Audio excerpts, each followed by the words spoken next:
Hello, नमस्कार। मैं आपका द कॉमर्स विजन पर स्वागत करता हूं। हम लोग एक नई सीरीज स्टार्ट कर रहे हैं जो कि बहुत ही इम्पोर्टेंट है। वो चाहे टीचिंग के पॉइंट ऑफ व्यू से या कोई भी आप एग्ज़ाम देने वाले हैं या प्रैक्टिकली में कोई नॉलेज के लिए, ये ज़्यादा इम्पोर्टेंट है। ये कौन सा टॉपिक है? Research methodology. कि किस प्रकार से कोई भी आप शोध करते हैं, आप कोई भी नेट की एग्ज़ाम देने जाते हैं, कोई भी आप पीएचडी की एग्ज़ाम दे रहे होते हैं, कोई भी आप पीएचडी कर रहे होते हैं, चाहे डिफरेंट टाइप से किसी भी सब्जेक्ट से, तो रिसर्च का बहुत ही योगदान है। तो हम लोग इस सीरीज में ये देखेंगे कि रिसर्च क्या होता है, रिसर्च के लिए कौन कौन से टूल्स होते हैं, मेथोलॉजी उसकी क्या क्या होती है, किस प्रकार से डाटा कलेक्ट किया जाता है, किस प्रकार से इंटरप्रिटेशन किए जाते हैं, उस इंटरप्रिटेशन में कौन कौन से टूल्स यूज होते हैं, chi square test, T test, different type से जितने टेस्ट होंगे उसको हम लोग स्टडी करेंगे, सैम्पलिंग पढ़ेंगे। ओके, तो ये सब चीज़ें हम लोग पढ़ेंगे राइट इस वीडियो में। तो आज तो सब कुछ कंपलसरी है नहीं कि एक साथ सब कुछ पढ़ लेंगे। ओके, तो हम लोग फर्स्ट पर देखते हैं पॉइंट कि कोई भी टॉपिक स्टार्ट करने से पहले हम ये देखते हैं उसका डिफिनीशन क्या है राइट। तो first of all we are discussed about what is research. Research क्या है? रिसर्च मीन्स कि आप जानते हैं, पहले इसको फंडामेंटल समझिए, इसकी बैकग्राउंड को। बैकग्राउंड ये है कि कोई भी आप रिसर्च कर रहे होते हैं तो बेसिकली आप ऐसी कोई प्रॉब्लम जिसका कोई आंसर नहीं है या कोई ऑब्जर्व आप कर रहे हैं, और उस ऑब्जर्वेशन के आधार पर, उस एक्सपेरिमेंट के आधार पर यदि कोई बार बार वही घटनाएं घट रही होती हैं तो आप उसमें से एक न्यू फैक्ट जनरेट करते हैं कि लगभग इसके कारण ऐसा ही होगा, और उसको थ्योरी में आप डिराइव करते हैं। That is research.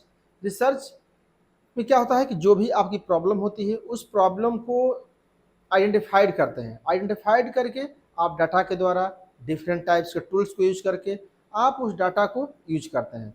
जैसे सपोज दैट आप जानते हैं कि जैसे कुछ 100 साल पहले, 100 साल, 200, 400 साल पहले, जैसे मून है। ओके, मून सबके लिए एक विषय था कि मून ऐसा होगा, उस पर दाग है, उस पर गड्ढे हैं, ये हैं, जो भी कुछ चीज़ें होंगी आप लोग जानते हैं कि उसकी एक मीथ होगी या उसकी एक कन्वेंशन चल रहा होगा, या कोई भी हमारे धर्म में उसके लेकर के बात चल रही होगी जिसको सभी लोग मानते थे। लेकिन प्रेजेंट टाइम में वो एक क्वेश्चनेबल था कि कोई वहाँ पर गया तो था नहीं 100 साल, 200 साल, 400 साल पहले। तो इन दिस कंडीशन में जो भी मिथ था उसको हम लोग मानते थे, जो भी ट्रेडिशनल चल रहा था, जो भी हमारे धर्म में चल रहा था उसको हम लोग मान रहे थे। बट प्रेजेंट टाइम में आप जानते हैं कि उस क्वेश्चन को या उस कॉन्सेप्ट को वहाँ पे लोग मून पे आप जानते हैं कि जा भी चुके हैं। ओके, उस पर लैंड हुए, वहाँ से सॉयल लेकर के भी आ गए। ओके, उस पर भी स्टडी हो रही है राइट। और इवन यहाँ तक क्या हो रहा है कि सभी लोग यहाँ पर, सभी कंट्री के लोग वहाँ पे जाने की बात कर रहे हैं, और इवन वहाँ पे लोग रहने के लिए भी प्रयास कर रहे हैं कि किस प्रकार से वहाँ रहा जा सकता है राइट। तो ये सब चीज़ें क्यों हो पा रही हैं? रिसर्च के द्वारा।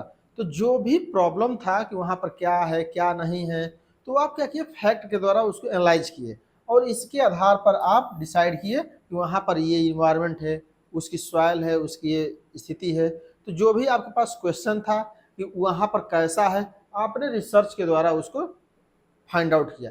यहाँ पर एक चीज़ और ध्यान रखनी है कि रिसर्च में कोई ऐसी चीज़ रिसर्च आप नहीं कर सकते हैं जो कि आंसर उसका ना हो। ओके, क्योंकि वर्ल्ड में आप अपने डीप से सोचिए कि जानते हैं कि ये सूर्य है, सूर्य के चारों तरफ ग्रह चक्कर लगा रहे हैं, और जानते हैं कि हमारे जैसे जो सन है, ऐसा लाखों करोड़ों सन हैं। अब आप सोच के देखिए, डीप थोड़ा सोचिए कि जो भी मिल्की है वे, या जो आकाशगंगा कही जाती है, ओके, ये कितने हजारों लाखों सूर्य हैं, उसकी चारों तरफ से कितनी पृथ्वी चक्कर लगा रही होंगी हमारे जैसा। कोई बता सकता है? जैसे एलियन के कॉन्सेप्ट सुने होंगे, एलियन कहीं दूसरी जगह से आ जाता है। तो कहने का मतलब ये है कि रिसर्च का जो क्षेत्र है ब्रॉड है।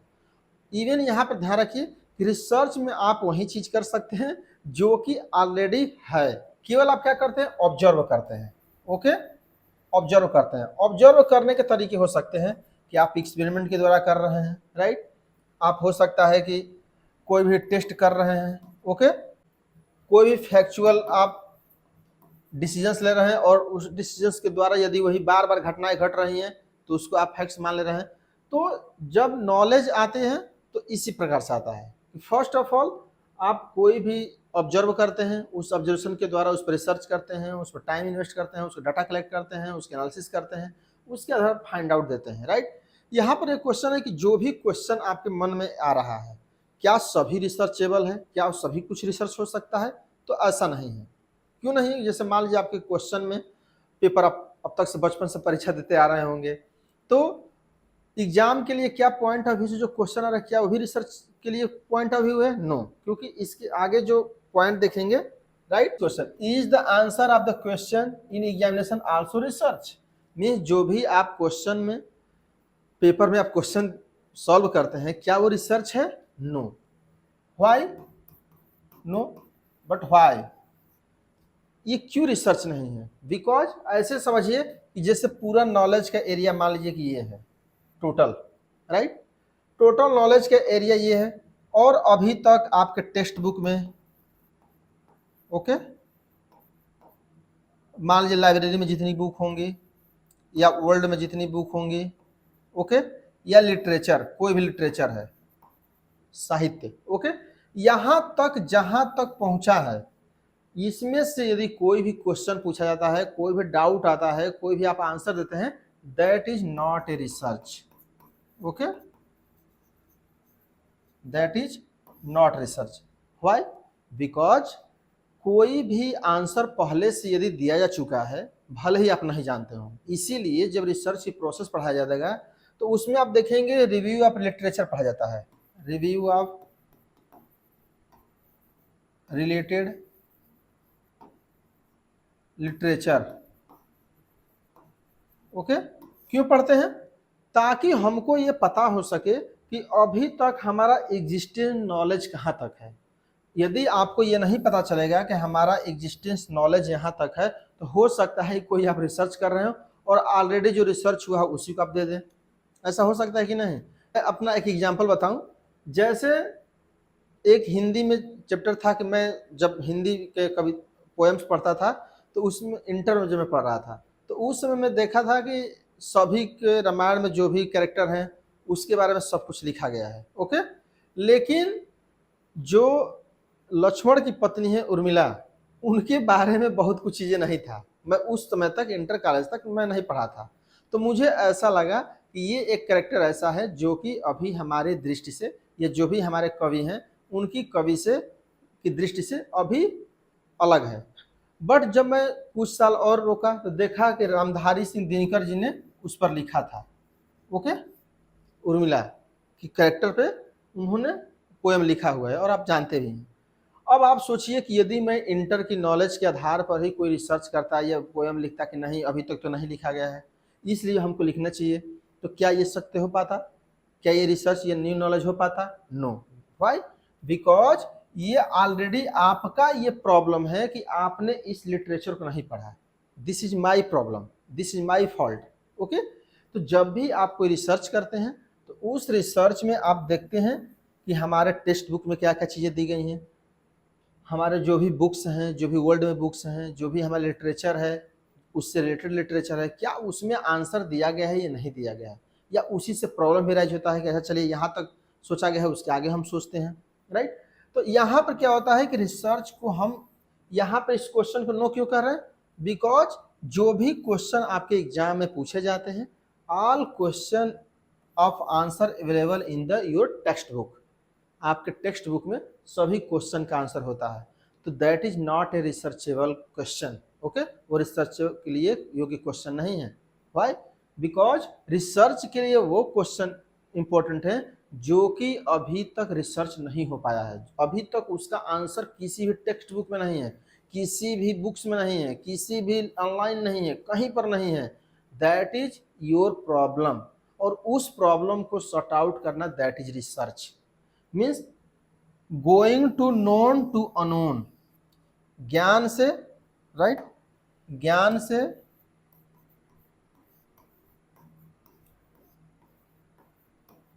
अज्ञान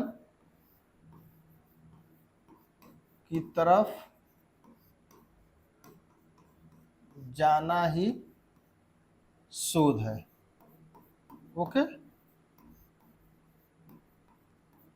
क्या है, ज्ञान से अज्ञान की तरफ जाना ही शोध है। मीन्स यदि मान लीजिए कि आपका नॉलेज यहाँ तक है, ओके, यहाँ तक आपके टेक्स्ट बुक में, लिटरेचर में, लाइब्रेरी में, ऑनलाइन, ये सब चीज़ें हैं, और यहाँ अभी क्या है, ब्लैंक है, ओके, एकदम कुछ नहीं पता है।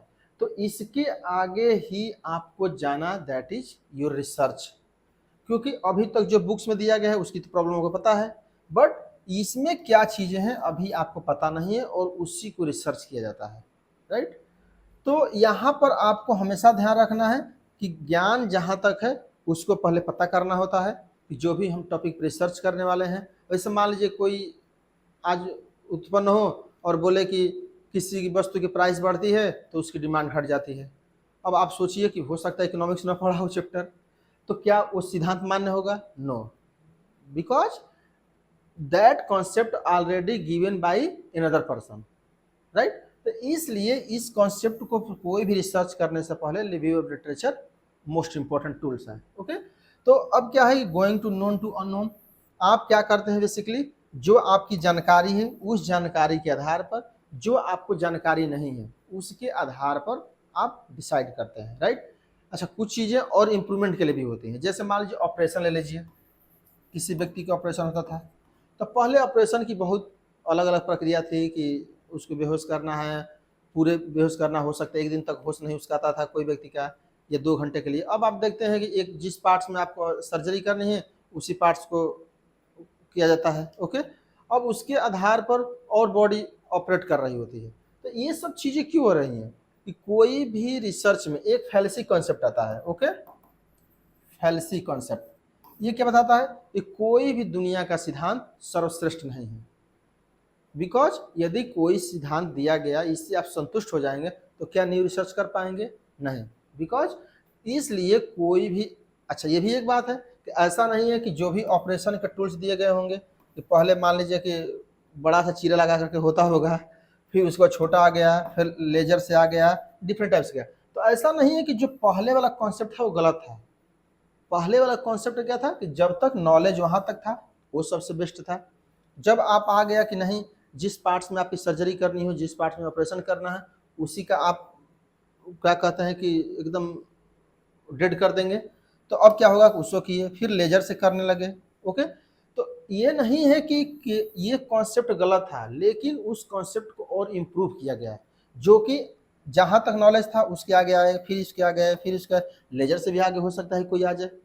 तो ये हमेशा रिसर्च, लेकिन ऐसा नहीं है कि ये कॉन्सेप्ट खराब था, ये कॉन्सेप्ट खराब था, अपने युग में अच्छे थे। जब तक कि कोई कॉन्सेप्ट नया नहीं आ रहा था तब तक ये अच्छे थे। तो कोई भी रिसर्च आप जब करते हैं तो रिसर्च में आप बेसिकली एक चीज़ ध्यान रखते हैं कि फर्स्ट ऑफ ऑल कहाँ तक हमारा नॉलेज है, उस नॉलेज को आप इन्हेंस करते हैं कि हम इसमें और न्यू फैक्ट क्या कंट्रीब्यूट कर पाएंगे।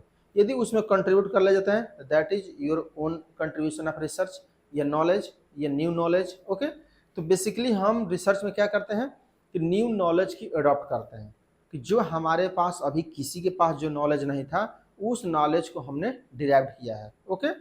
जिससे मान लीजिए कि अभी नोबेल प्राइज का विनर जो भी होंगे उनको डिक्लेरेशन होगा, तो आप देखेंगे उनकी जो रिसर्च होगी वह रिसर्च एक यूनिक होगी, जो कि हो सकता है कि कोई पार्टिकल्स को लेकर के, कोई ह्यूमन बॉडीज को लेकर के, कोई इकोनॉमिक्स टूल्स को लेकर के, तो अलग से एक ऐसी चीज़ दी जाएगी जो अभी तक नहीं होगा, उसी के लिए दिया जाता है। तो मीन्स क्या है कि एक जो भी नॉलेज आपके पास था उस नॉलेज में कंट्रीब्यूशन करना है न्यू नॉलेज के द्वारा। ऐसा नहीं है कि जो पहले से ऑलरेडी एग्जिस्ट करता है उसमें कंट्रीब्यूशन करना है। तो आई थिंक आप लोग समझ गए होंगे कि रिसर्च की फंडामेंटल कॉन्सेप्ट क्या है।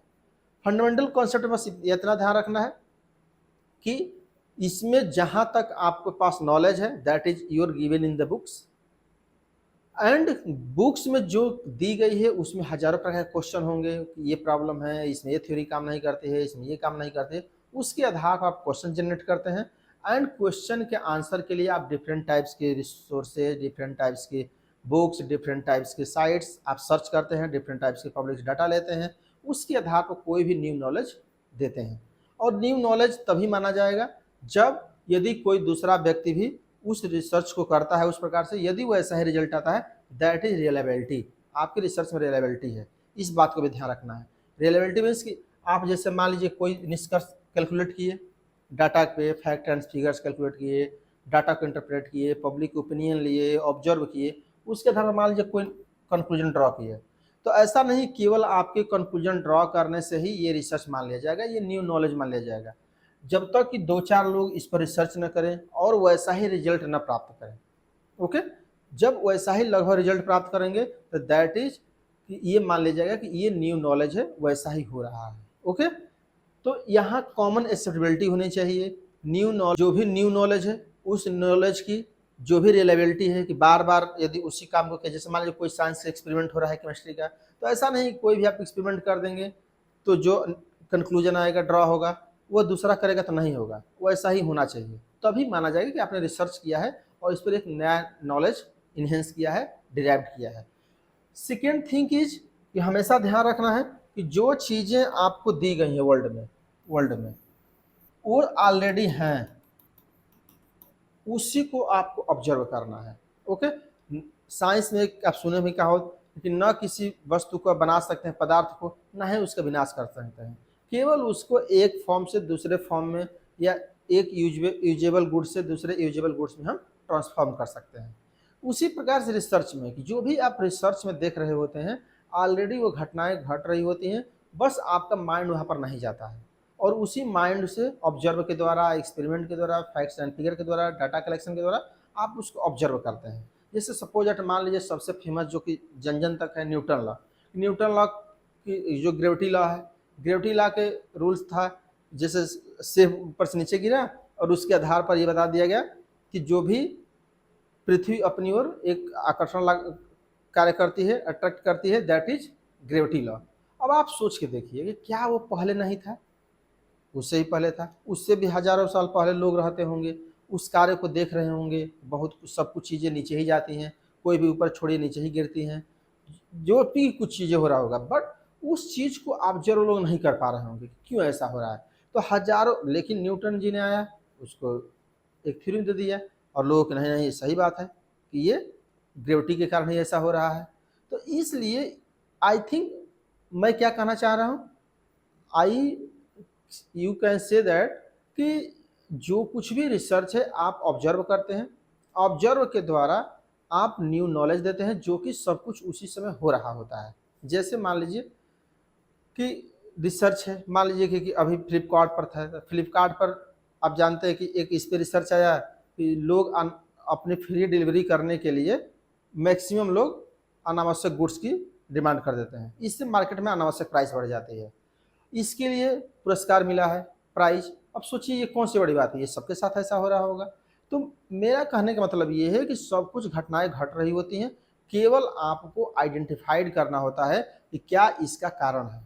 ओके, तो यहाँ पर बस ध्यान रखना है कि जो भी चीज़ें पृथ्वी पर हैं या आसमान में हैं, ब्रह्मांड में हैं, ओके, उसी में से आपको सर्च करना होता है, केवल आपको आइडेंटिफाइड करना होता है कि ये ऐसा इसी कारण से हो रहा है। ओके, न्यू नॉलेज दे रहे होते हैं, राइट। अब चलते हैं नेक्स्ट पॉइंट पे। नेक्स्ट है रिसर्च। रिसर्च को डिफाइन करने के लिए बताया गया है, देखिए रिसर्च क्या है, re means again and again, means बार बार, पुनः, ओके, बार बार किया जाए, continuously, right. Search means find out of something, means बार बार समथिंग कुछ फाइंड कर रहे हैं आप, तो दैट इज रिसर्च। तो यहाँ कॉन्सेप्ट क्लियर हो गया, what is research. Research means री मीन्स बार बार करना, कोई भी कार्य को अगेन अगेन करना। तो मैं बताया यदि आप कोई न्यू नॉलेज इन्हेंस किए हैं, इंक्रीज किए हैं, ड्राइव किए हैं, तो बार बार से वही कंक्लूजन आना चाहिए। ओके, तभी माना जाएगा कि आपका न्यू नॉलेज है, राइट। और फाइंड आउट समथिंग मीन्स कुछ आप नया खोजिए जो अभी तक लिटरेचर में विभिन्न विद्वान द्वारा, विभिन्न कवि द्वारा या डिफरेंट टाइप से पर्सन द्वारा अभी तक जो न दिया गया हो, आपको उसको सर्च करना है, राइट। अब यहाँ पर क्या, the terms research consist of 2 words, means ये 2 वर्ड से मिलकर बना हुआ है, री प्लस सर्च। री means again and again, search means the find out something. The following is process, क्या है प्रोसेस, क्या है, किस प्रकार से होता है। एक पर्सन है, ओके, व्यक्ति, यहाँ पे क्या है, एक व्यक्ति है, यहाँ पर क्या है, एक व्यक्ति है, पर्सन, वो क्या करता है कि जहाँ जिस सोशल में या जिस इन्वायरमेंट में वो रहता है वो ऑब्जर्व करता है, कोई चीज को देख रहा होता है बहुत कॉन्शियस होकर के, और मीन्स ऑब्जर्व कर रहा होता है। ओके, तो पर्सन क्या करता है, जिस सोसाइटी में, जिस इन्वायरमेंट में, जिस प्लेस पर, किसी यूनिवर्सिटीज में, किसी कॉलेज में, रोड पर, कहीं पर भी रहता है, वो ऑब्जर्व कर रहा होता है। उस ऑब्जर्वेशन को क्या करता है, अगेन एंड अगेन, यदि मान लीजिए किसी चीज को उसको पता चल जाता है ये कार्य करने से ऐसा ही होता है, तो अगेन एंड अगेन उस कार्य को पहले करता है कि बार बार करने से ऐसा हो रहा है कि नहीं हो रहा है, बार बार करने से ऐसा नहीं हो रहा है कि हो रहा है कि नहीं हो रहा है। क्योंकि एक बार तो हो सकता है कि अचानक भी हो जाए, जिससे नहीं कहता है कि आप अनावश्यक किसी वस्तु को प्राप्त कर लेना। जैसे मान लीजिए किसी को मार रहा है तो लग गया रियल में, तो लोग कहते हैं दोबारा मार के दिखाओ। जैसे एक मूवी आई होगी जिसमें उसका नाम नहीं याद आ रहा है, जिसमें जो ओल्ड लेडी होती हैं वो लोग निशानेबाजी सीख रही होती हैं, तो उसमें देखिए एक बार उठा के पट से मार देती है वो, तो दूसरा क्या कहता है, अच्छा फिर से मार के दिखाओ दादी। तो वो क्यों कह रहा होता है, बिकॉज कि हो सकता है कि एक ही बार अचानक लग गया हो, लेकिन यदि बार बार लग रहा है तो इसका मतलब न्यू नॉलेज उसको प्राप्त हुआ कि नहीं दादी को शूटिंग आती है। ओके, उसको न्यू नॉलेज प्राप्त हुआ। तो यहाँ पर नहीं पता चल रहा है कि पहले वो ऑब्जर्व करता है, अगेन एंड अगेन उसको प्रैक्टिस में लाता है, राइट। वो उसके आधार पर एक फिनोमेना बनाता है, अपना एक विचार बनाता है, राइट। फिनोमेना एक विचार बनाता है, राइट, कॉन्सेप्ट। उस कॉन्सेप्ट को क्या करता है, अब कॉन्सेप्ट उसका बन गया कि ऐसा होता है, तो अब तो उसको प्रूफ करना पड़ेगा, क्योंकि किसी भी आप सेमिनार में जाएंगे, किसी भी वर्कशॉप में जाएंगे, किसी भी आप साइंटिफिक पर्सन के सामने जाएंगे, अपनी बात को रखेंगे कि मैंने ये रिसर्च किया है, ये न्यू आइडिया मैंने फाइंड किया है, या न्यू फैक्ट्स मैं डिराइव किया हूँ, तो उसको क्या होगा, कलेक्शन ऑफ डाटा से डाटा कलेक्ट करेंगे जिस रिलेटेड से। जैसे मान लीजिए कि आप केमिस्ट्री का कोई फार्मूला यूज कर रहे हैं, तो जो भी फार्मूला हो, जो भी केमिकल रिएक्शन है, उसको बार बार करेंगे, यदि रिजल्ट आ रहा है तो मान लें कि इसके कारण से ऐसा हो रहा है। यदि मान लें कोई सोशोलॉजी का है, कोई इकोनॉमिक्स का रूल है, तो उस इकोनॉमिक्स को बार बार उसको प्रैक्टिस में लाएंगे, राइट। उसके बाद अब जैसे एनालिसिस ऑफ डाटा, अब डाटा क्या करेंगे, एनालिसिस करेंगे। ओके, और उसके आधार पर कंक्लूजन ड्रा करेंगे, दैट इज रिसर्च। जो कंक्लूजन है दैट इज योर रिसर्च। जैसे यहाँ पर ऐसे एग्जाम्पल समझिए, छोटा सा एग्जाम्पल, जैसे एक Modigliani and Miller approach financial management में कॉन्सेप्ट है। उन्होंने बताया कि एक मार्केट से, मैं ये बता रहा हूँ इसलिए क्योंकि भले ही फाइनेंशियल मैनेजमेंट कॉन्सेप्ट है, बट ये सबके समझ में आ जाएगा। ओके, नहीं तो एग्जाम्पल तो बहुत है, बट मैं इसको इसलिए बता रहा हूँ ताकि ये सोशल सब्जेक्ट का हो व्यक्ति हो, या कोई भी व्यक्ति वीडियो देख रहा हो तो समझ जाएगा कि ये कॉन्सेप्ट कैसे रिसर्च होता है। Modigliani and Miller MM approach जिसको कहा जाता है, मोदी गिलानी। अब ऐसा नहीं समझा कि मोदी जी मोदी वाला है, ओके, यहाँ पर नहीं है, Modigliani and Miller approach. इन्होंने क्या बताया कि यदि मान लीजिए कि एक ए मार्केट है, एक बी मार्केट है, ओके, मान लीजिए कि ए मार्केट में 100 रुपए की गुड्स कोई मिल रही है, बी मार्केट में 80 रुपीज की गुड्स मिल रही है, और कंटिन्यूसली कोई कंज्यूमर जा करके गुड्स को परचेज भी कर रहा है 80 रुपीज में, 100 रुपीज में। अब क्या होगा कि जब 100 रुपीज वाले जो कंज्यूमर हैं, जो 100 रुपीज में परचेज करके आ रहे हैं, वो उनको पता चल गया कहीं से कि एक मार्केट है हमारे ही पास है जो 80 रुपीज में गुड्स मिलती है, यही सेम गुड्स। अब क्या करेंगे, जो कंज्यूमर यहाँ से यहाँ शिफ्ट होने लगेंगे, होंगे कि नहीं, ये तो कॉमन कंसेप्ट है कि जब ये कंज्यूमर समझ जाएंगे कि हमारे ही मार्केट में कोई एक ऐसा व्यक्ति है जो कि 80 रुपीज में ही सेम प्रोडक्ट अवेलेबल कराता है, तो जो यहाँ के कंज्यूमर होंगे 100 रुपीज वाले शिफ्ट होने के 80 रुपीज करने लगेंगे। अब इससे क्या होगा, इसका डिमांड इनहेंस हो जाएगा, डिमांड इसका इंक्रीज कर जाएगा, होगा कि नहीं, डिमांड बढ़ गई, और डिमांड किसी भी चीज़ की बढ़ेगी तो जानते हैं प्राइस बढ़ जाएगी। ओके, सीधी सी बात है, आप जानते हैं कि अगर आपकी डिमांड ज़्यादा होने लगे तो आपकी वैल्यू नहीं बढ़ जाएगी। ओके, तो इसी प्रकार से यहाँ पे भी कॉन्सेप्ट है कि यहाँ पर क्या होगा, इसकी डिमांड बढ़ जाएगी, हो सकता है कि इसकी प्राइस 90 रुपीज़ हो जाए। अब ये क्या करे, बी वाला व्यक्ति बोले कि अच्छा हमारे गुड्स की प्राइस बढ़ गई, डिमांड, रुके 10 रुपये और बढ़ा देते हैं क्योंकि लोग ज़्यादा परचेज करने आ रहे हैं, तो इसलिए 10 रुपये और बढ़ा देते हैं, और इसने क्या 90 रुपीज़ कर दिया, राइट।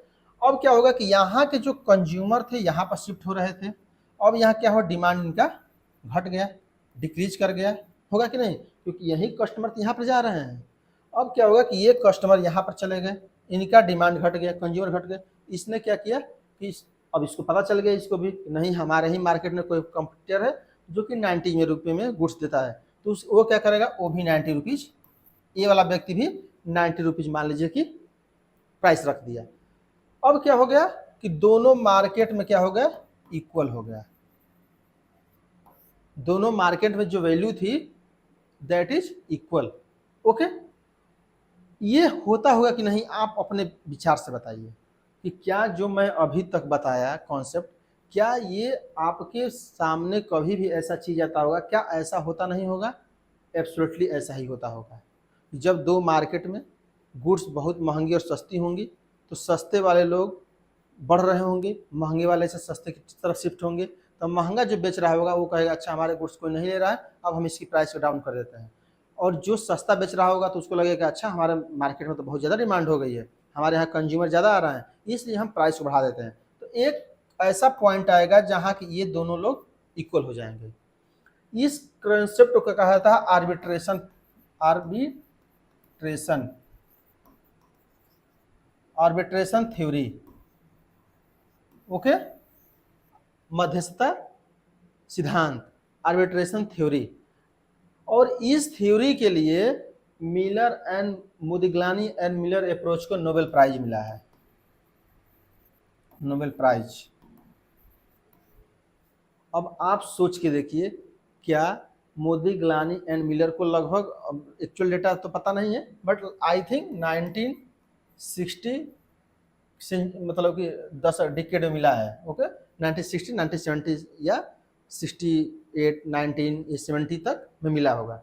अब आप ये सोच के देखिए कि क्या 1960 से पहले, मान लें मानते हैं 1960 के बाद ही मिला, क्या 1960 से पहले क्या ये घटना नहीं हो रही होगी? एब्सोल्युटली हो रही होगी, और आप लोग भी जान रहे होंगे कि ये हमेशा हो रहा होगा। लेकिन क्या कोई ऑब्जर्व कर पाया इस बात को? और जिसने ऑब्जर्व किया, मोदिग्लानी एंड मिलर अप्रोच, उसके नाम से हम लोग यहाँ देखिए पढ़ रहे हैं, उन्होंने आर्बिट्रेशन थ्योरी दिया, राइट। अब आप सोच देखिए कि ये पहले से घटनाएं घट रही थी, फिर भी कोई उसको नोटिस नहीं कर रहा था, और जिसने नोटिस किया उसको, जिसने ऑब्जर्व किया, और वो ऑब्जर्व कैसे किया होगा, अब इस पे आते हैं, पर्सन था, ऑब्जर्व किया होगा ऐसा कि बार बार ऐसा हो रहा है अगेन एंड अगेन, कहीं वस्तु में मार्केट बढ़ती है प्राइस तो धीरे धीरे घटने लगती है, जिसका घटा होता है उसका धीरे धीरे बढ़ने लगता है। उसके बाद वो फिनोमेना बनाया होगा ये कॉन्सेप्ट का कि धीरे धीरे मार्केट की दोनों में प्राइस इक्विलिब्रियम की अट्रैक्शन पाया जाता है कि वो जो प्राइस कम होगी वो बढ़ जाएगा, जो ज़्यादा बढ़ा होगा वो घट जाएगा। ओके, फिनोमेना बनाया होगा, उसके आधार पर डिफरेंट मार्केट से वो डाटा कलेक्ट किया होंगे मोदिग्लानी ने मिलर, और क्या किए होंगे, एनालिसिस ऑफ डाटा, जो भी डाटा मिला होगा वहाँ किसने प्राइस ऐसा था, इसने प्राइस कहाँ घटा, कब बढ़ा, कब इक्विलिब्रियम हुआ, ये सब डाटा कलेक्ट किए होंगे। एंड आफ्टर दैट कंक्लूजन निकाले होंगे आर्बिट्रेशन थ्योरी की एक ऐसी बिंदु आती है जबकि मध्यस्थता के द्वारा दोनों प्राइस बराबर हो जाती है। तो इन्होंने थ्योरी क्या दिया, थ्योरी दिया कि यदि दो मार्केट में वस्तु की कीमत अलग अलग है तो एक समय एक ऐसा आएगा मध्यस्थता थ्योरी के द्वारा कि दोनों मार्केट में प्राइस इक्वल हो जाएगी, और इसी कॉन्सेप्ट के लिए उन्हें नोबेल प्राइज भी दिया गया। अब आप सोच देखिए कि क्या अभी जानने से पहले अगर ये कॉन्सेप्ट न जानते होंगे आप लोग, सोचिए क्या कभी आप ऑब्जर्व किए, आप अपने से सोच के देखिए एक बार, इस कॉन्सेप्ट को नहीं कर पाए। ओके, जो किए तो बहुत बढ़िया, अगर नहीं कर पाए तो सोचिए कि इसी कॉन्सेप्ट को यदि 1960 से पहले जो किया होता और आज तक आप नहीं समझ पाए, सोचिए, जबकि आपके सामने हमेशा ही घटना घट रहा होगा, ये तो हमेशा घटना घट रहा होगा ना, फिर भी आप लोग नहीं समझ पाए। तो मैं इसी बात को कहना चाह रहा हूँ कि आपके सामने घटनाएं घट रही होती हैं, आप केवल उसको ऑब्जर्व करना होता है, एनालिसिस करना होता है, और ऑब्जर्व एनालिसिस इसी के द्वारा किया जाता है हमेशा। जो भी पीएचडी होती है, जो रिसर्च होता है, बेसिकली इसी प्रोसेस में होता है, और डिफरेंट टाइप्स के स्टेप बन जाते हैं सिस्टमेटिक करने के लिए, राइट, ताकि साइंस की तरह सिस्टमेटिक रहे, अदरवाइज सब ऐसे ही होते हैं। ओके, तो I think are you getting this point. चलते हैं नेक्स्ट पॉइंट पे। अब आते हैं डिफिनीशन ऑफ रिसर्च। अब यहाँ पर कॉन्सेप्ट समझ गए, अब चलते हैं, we are discussed about what is definition of research. First क्या है, the research is a process of which a person means क्या है, प्रोसेस है। एक person observe the phenomena again and again and collect the data and on the basis of data ही draw some conclusion. जो मैंने अभी process बताया उसी को एक सेंटेंस बताया जा रहा है कि व्यक्ति क्या करता है, ऑब्जर्व करता है, उस ऑब्जर्व के आधार पर एक फिनोमेना बनाता है, विचार बनाता है, और अगेन एंड अगेन उसको टेस्ट करता है। किसके द्वारा, डाटा कलेक्ट करता है, उसका डाटा को एनालाइज करता है एंड उसके आधार पर कंक्लूजन बनाता है, राइट। नेक्स्ट में क्या बताया गया है, research is a diligent inquiry and careful investigation. Means क्या है कि आप बहुत ही कॉन्शियस होकर इंक्वायरी कर रहे होते हैं, केयरफुली आप इन्वेस्टिगेट कर रहे होते हैं फॉर न्यू नॉलेज। मीन्स आप क्या करते हैं, बेसिकली न्यू नॉलेज एडॉप्ट कर रहे होते हैं through systematic scientific analytical approach in any branch of knowledge. Means क्या करते हैं, न्यू नॉलेज के लिए थ्रू आप सिस्टमेटिक करते हैं, उसको सिस्टम ढालते हैं, साइंटिफिक करते हैं ताकि उसमें निश्चित नियम सिद्धांत के द्वारा ही उसको नॉलेज को लाया जाए, and analytical approach means analytic करते हैं, विश्लेषण करते हैं in any branch of knowledge. Means किसी ब्रांच में हो, मतलब कि सोशल ब्रांच हो, मेडिकल हो, केमिस्ट्री हो, हिंदी हो, समाज हो, any types of subject, any types of area, right, किसी भी नॉलेज में। ओके, एक ये मेरे द्वारा दिया गया डेफिनेशन, राइट। मैं ये डेफिनेशन बताऊं, सबसे छोटा सबसे इजी।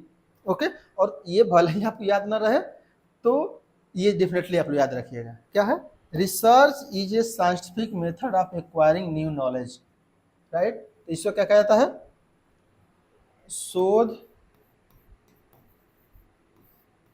नवीन ज्ञान प्राप्त करने की वैज्ञानिक विधि है। ओके, ये हमेशा याद रखिएगा कि आपसे कोई यदि पूछे कि व्हाट इज रिसर्च, तो बोलिएगा research is A scientific method of acquiring knowledge, new knowledge.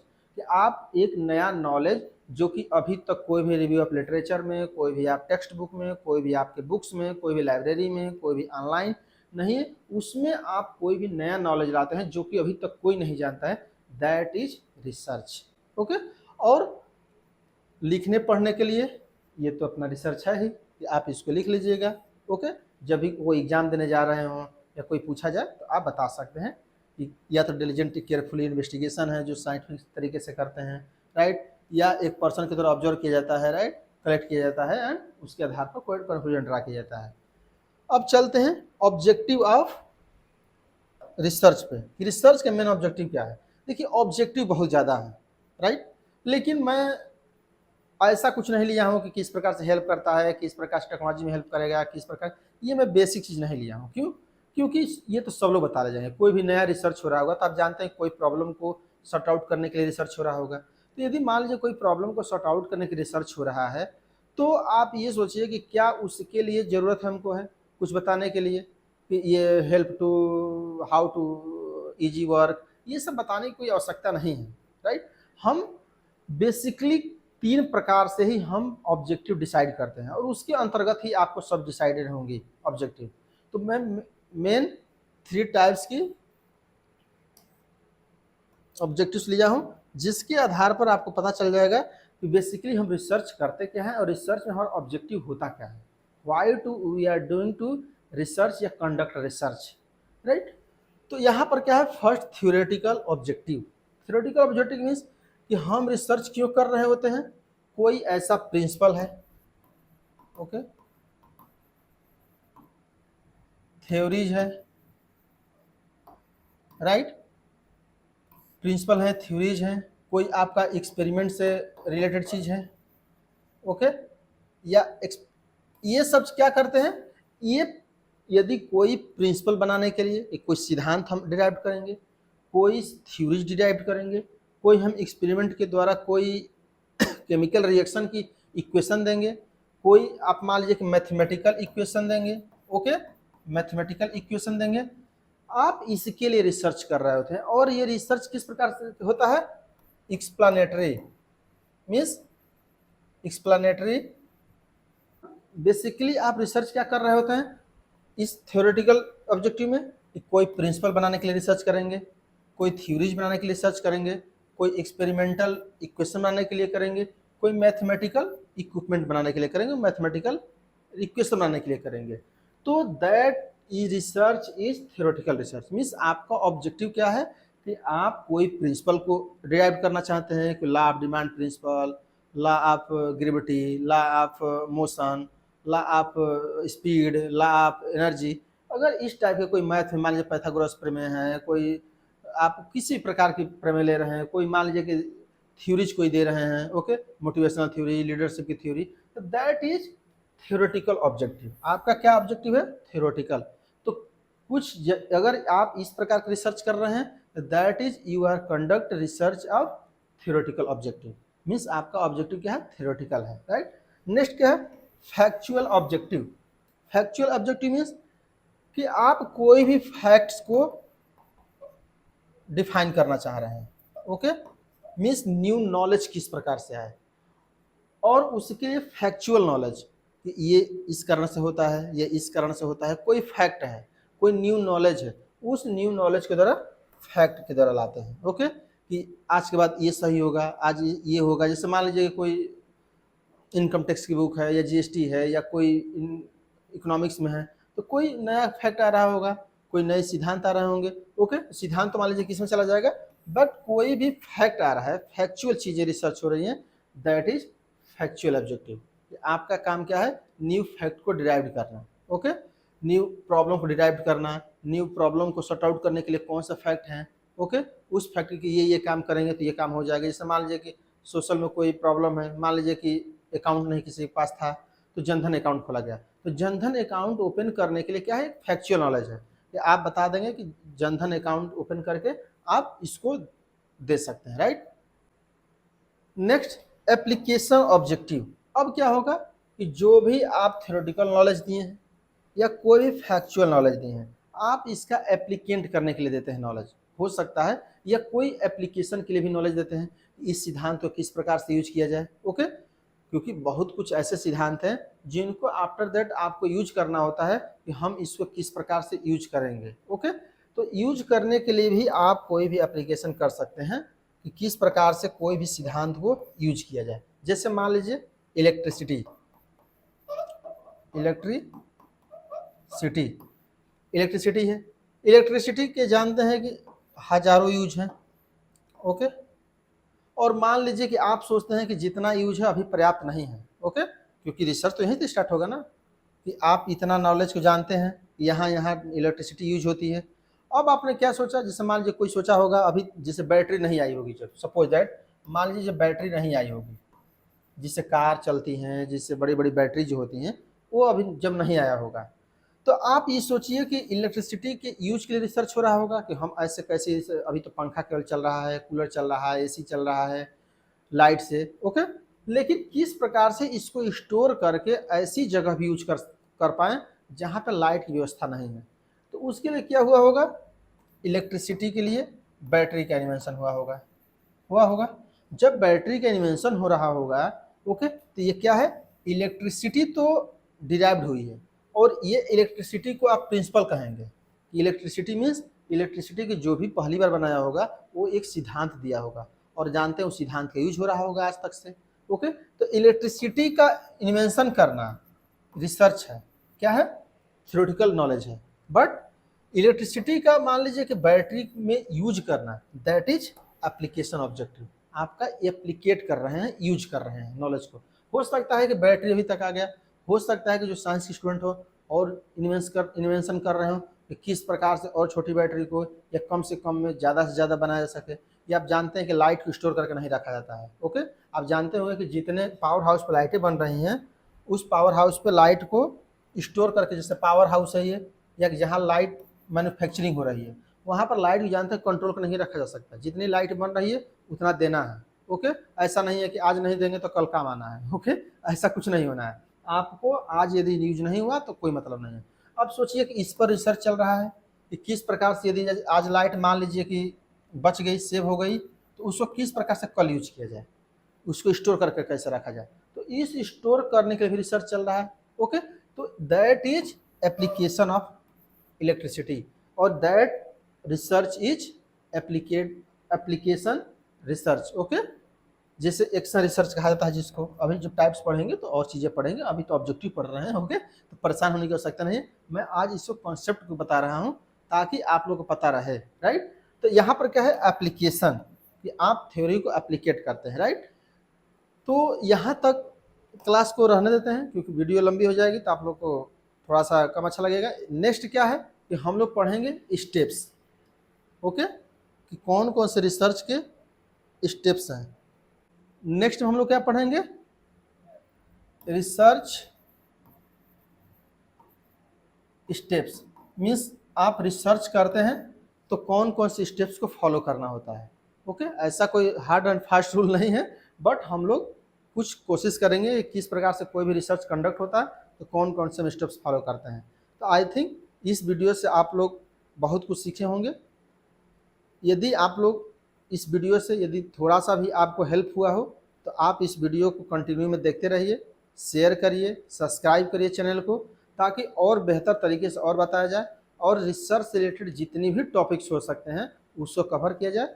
और हमको मोटिवेशन के लिए कम से कम आप एक लाइक बटन जरूर प्रेस कर दीजिए। ओके, ताकि मोटिवेशन मिलता रहे कि रिसर्च पढ़ाया जाए। ओके, और रिसर्च एक प्रैक्टिकल लाइफ में, ये कॉमन पर्सन के लिए भी आवश्यक है, इसलिए मैं सोचा कि इसको थोड़ा सा बताते हैं। राइट, तो यहाँ तक वीडियो को समाप्त करते हैं।